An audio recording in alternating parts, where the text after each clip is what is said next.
ini memang harus disadari dan menjadi tahu diri kita, ya, untuk melakukannya. Jadi memang ini bukan pilihan, ini panggilannya mutlak. Nah, yang ketiga, pekabaran Injil itu dilakukan dengan inisiatif sebagai respon. Respon panggilan mutlak dan respon iman tentang keselamatan. Nggak mungkin orang percaya punya responsibility kabarkan Injil dengan hasrat yang menggebu-gebu kalau dia nggak paham tentang keselamatan jiwanya sendiri. Ya. Jadi mereka yang nggak terlalu passionate dengan pekabaran Injil, sebetulnya mereka nggak yakin kok dengan keselamatan. Karena kalau Anda dan saya yakin dengan keselamatan dan karya yang Kristus sudah lakukan, well done gitu. Kita nggak mungkin pengen orang-orang yang ada di sekitar kita binasa. Ya. Nah, lalu kemudian yang berikut, pekabaran Injil itu menjadikan setiap orang menjadi belajar dari Yesus dan berorientasi kepada Yesus. Makanya sebuah komunitas, kumpulan, whatever itu namanya, kalau bukan Yesus yang terkenal di situ, berarti ada yang salah dengan komunitas itu. Karena yang harusnya menjadi orientasi terkenal itu Yesus. Dan melakukan yang diperintah dan belajarnya juga dari Yesus. Ya. Nah ini. Ya. Jadi bukan leader oriented, tapi Yesus oriented. Ya. Dan belajarnya dari Yesus, makanya finally nanti dari apa yang kita belajar kita lakukan penjangkauan, kita memuridkan. Sementara memuridkan sendiri kan bagian dari proses pembentukan karakter kita yang memuridkan juga, gitu. Sampai akhirnya kita mengalami apa yang disebut dengan kedewasaan penuh. Di Alkitab kita tidak akan temukan istilah kedewasaan rohani, yang kita temukan adalah kedewasaan penuh, di mana kehidupan seseorang penuh akan Kristus. Ya.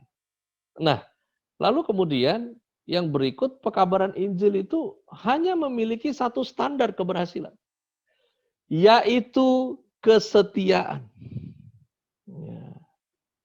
Hati-hati, karena seringkali yang menyebut diri kaum Injili punya kesombongan menghitung jiwa-jiwa. Ya. Lalu kemudian ngobrol sambil ngopinya aja ngobrol buah gitu. Buah lu udah buah berapa nih? Wah, udah baptis berapa? Udah. Itu bukan target standar keberhasilan. Standar keberhasilannya adalah Anda dan saya tetap setia melakukan itu. Sekalipun orang-orang yang Anda dan saya garap dengan setia belum tentu setia. Sampai di situ. Silakan Ibu Pinkan. Iya, terima kasih Pak Ferry. Saya sampai terpana tadi mendengarkan. Ini jadi peneguhan buat kita karena memang sejalan dengan visi dan misi dari PDPK untuk melaksanakan amanat agung di dalam generasi ini melalui penginjilan dan pemuritan. Nah, seperti kata Pak Ferry tadi, ini tidak populer. Ya, orang lebih suka dengan entertain. Kenapa ya? Kenapa Pak? Padahal ini seharusnya menjadi fokus utama, tadi Pak Ferry bilang harus jadi fokus penginjilan, itu harusnya menjadi fokus utama untuk kedewasaan rohani. Tapi orang nggak begitu tertarik gitu kalau diajak pekabaran Injil, diajak pemuritan. Karena memang ada dua golongan buat orang yang mengaku percaya. Yang pertama adalah golongan orang yang percaya Yesus dengan jalan mengikut Yesus. Yang kedua, golongannya adalah mengaku percaya dengan jalan suruh Tuhan ngikutin dia. Nah, problemnya golongan kedua lebih banyak, gitu loh. Marketnya lebih banyak. Ya itu sih sebetulnya realistis kenyataan sekian tahun saya di lapangan ya. Iya. Dan amanat agung ini kan perintah ya, Pak Ferry ya. Iya. Artinya dari katanya mutlak gitu, itu adalah Mutlak. mutlak harus kita lakukan.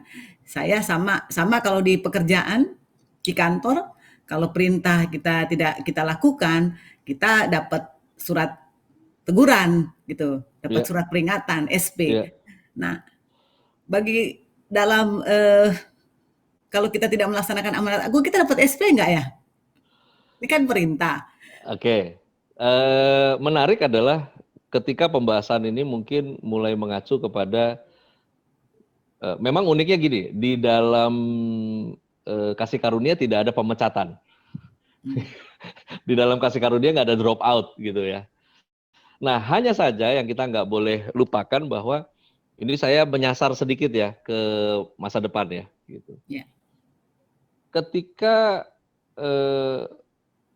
hari terakhir itu tiba, kan ada adegan yang mati dibangkitkan, yang percaya masih hidup terangkat, ya. Lalu kemudian ada acara, acaranya adalah pengadilan tahta Kristus. Nah, di sana orang percaya bukan diadili dalam hal salah benar, tapi diadili dalam hal upah. Nah, diadili dalam hal upah yang mana nanti ditentukan oleh banyaknya mahkota. Nah, penting nggak ya mahkota? Aduh, gue nggak butuh deh kayaknya mahkota. Oh, sabar dulu. Ini mahkota itu setelah dibagikan, lalu kemudian masing-masing akhirnya mendapat strata di sana. Jadi saya percaya ada strata sosial di dalam kehidupan kekal nanti.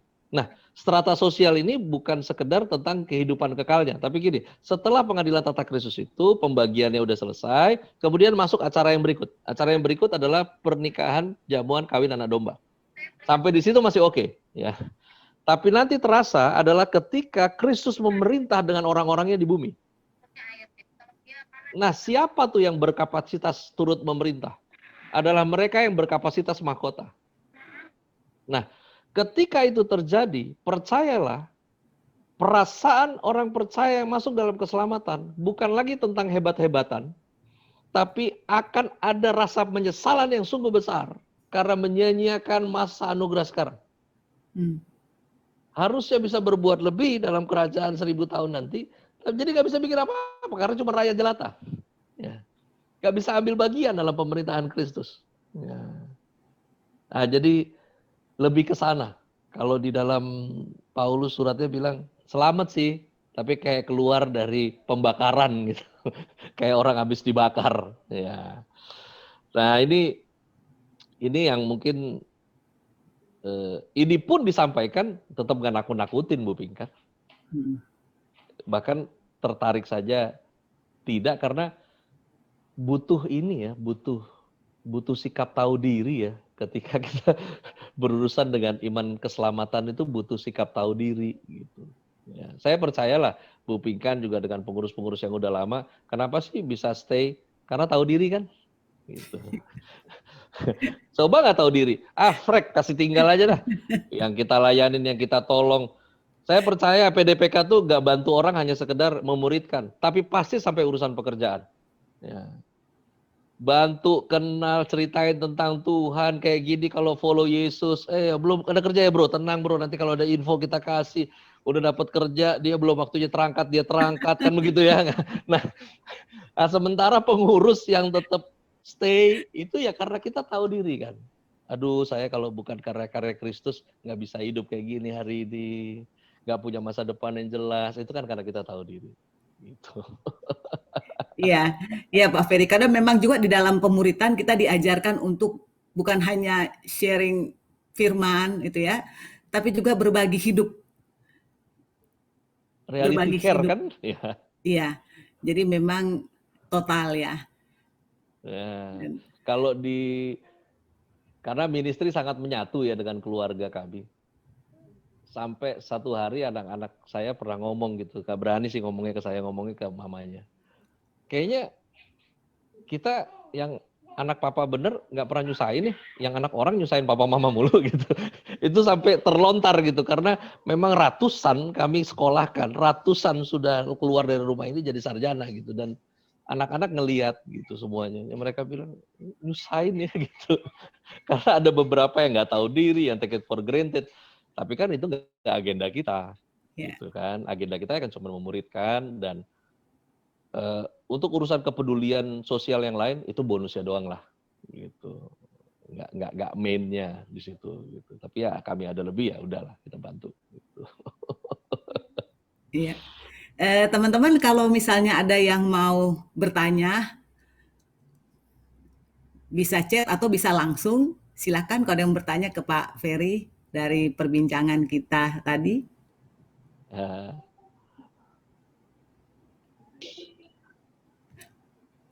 Wah, namanya sama nih.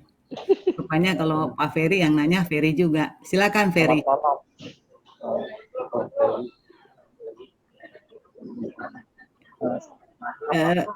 Ferry, sepertinya suaranya kurang clear. Oh ya, selamat malam. Ya, malam. Saya pengen nanya, apakah seorang yang dilahirkan baru itu sesuai dengan karakter Kristus? Karena kan saya tahu banyak orang yang percaya beriman, ya percaya mengaku iman kepada Yesus Kristus, tapi mungkin dari sikap perbuatannya itu tidak disertai dengan karakter yang sesuai Kristus. Walaupun dia sendiri sudah aktif, terus jadi saya pengen nanya, seberapa jauh sih yang diharapkan Kristus, Pak, untuk kita bisa bertumbuh di dalam kita mengembangkan amanat agung Kristus itu? Apakah itu ada hubungannya dengan karakter kita dan buah-buah roh? Karena seperti tadi Bapak bilang itu bahwa setiap orang harus bertanggung jawab di pengadilan kata putih Kristus. Pengadilan kata putih Kristus ini kan nggak semua orang bisa menyadari, Pak. Yang penting masuk surga. Tadi Bapak bilang, tadi saya tersentuh dengan perkataan kita akan menyesal di kemudian hari jika tahu bahwa di bumi ini kita tidak melakukan apa-apa. Ada mahkota yang Tuhan sediakan bisa. Nah itu penyesalan itu, gelatapan itu akan terjadi pada waktu kita masuk surga mungkin. Nah ini bagaimana Bapak bisa mengantisipasi supaya kita jauh-jauh hari diperingatkan tentang hal ini? Karena tidak semua orang tahu tentang tadi tersebut. Ada mahkota yang disediakan mereka menganggap sebagai angin lalu ataupun ya itu hal yang nggak perlu, padahal itu penting sekali. Bagaimana kita sebagai gereja seperti mengingatkan hal itu. Mungkin itu aja, Pak. Terima kasih. Maaf Pak Ferry, suaranya tuh nggak begitu jelas. Saya cuma bisa dengar tadi pertanyaannya, apakah orang yang sudah lahir baru itu akan memiliki karakter Kristus? Iya, pas seperti itu? Ya betul, Pak Bintang. Pertanyaan pertama saya itu, terus yang kedua bagaimana peranan gereja dalam memperingatkan umatnya supaya tadi dibilang kan kita tidak menyesal pada waktu kita menghadap tahta pengadilan Kristus, karena kita ada upah yang menanti. Nah peranan gereja itu bagaimana memperingatkan orang-orang itu supaya sadar gitu bahwa hidup di dunia ini sementara ada. Terus dia mahkota kekal yang Tuhan siapkan, karena tidak semua gereja yang menyuarakan hal kebenaran tersebut. Ada macam dependensi mencari kedudukan, jabatan, ataupun harta dalam gereja. Itu aja, Pak. Ya, terima kasih Pak Pastor, bisa diberikan sedikit pencerahan. Ada 2 pertanyaan nih.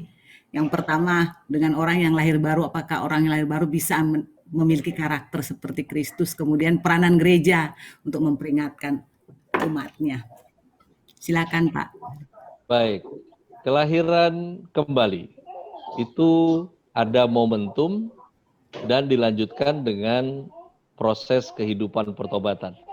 Oleh karena itu, lahir baru sesungguhnya hanya portal di mana seseorang mengalami momentum.